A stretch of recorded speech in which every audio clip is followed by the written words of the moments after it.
Les Français sont les rois de l'autobashing. Que faut-il faire pour réhabiliter la marque France? Nous avons un problème avec la marque France. Il y a un problème avec la marque France. Ça fait des années que les Français font beaucoup d'auto-bashing. Ça fait des années qu'on se critique, qu'on se plaint. Mais pourtant, pendant des années, et pendant ces mêmes années, les investisseurs étrangers ont continué d'investir en France. Ils ont fait des acquisitions, ils ont construit des sites industriels, implanté des sièges sociaux, recruté des salariés. Aujourd'hui, il y a une profonde inflexion, d'où ce problème avec la marque France. Les investisseurs étrangers, aujourd'hui, ont peur d'investir en France.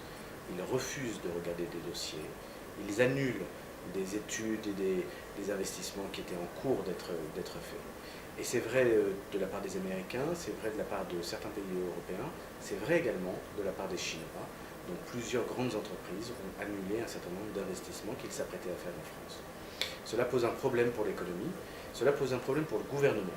Alors, c'est vrai qu'il y a des signaux, les polémiques stériles entre un membre du gouvernement et certains chefs d'entreprise, les jeunes Français ou les jeunes entrepreneurs qui quittent le territoire national. Les fonctionnaires et les politiques nient ce mouvement migratoire. Pourtant, à New York, ils constatent bien qu'il y a de plus en plus de Français. À Londres également, à Singapour, à Hong Kong ou à Shanghai. Il est temps de réagir.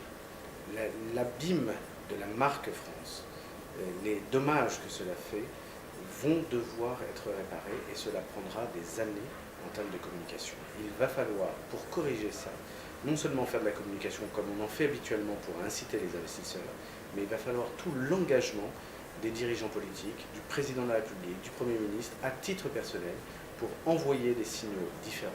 Il va falloir aussi que les entreprises françaises, les dirigeants d'entreprises françaises, les investisseurs français, les entrepreneurs français eux-mêmes portent la bonne parole à l'extérieur de leurs frontières pour en finir avec ce pessimisme et avec cette absence d'investisseurs étrangers.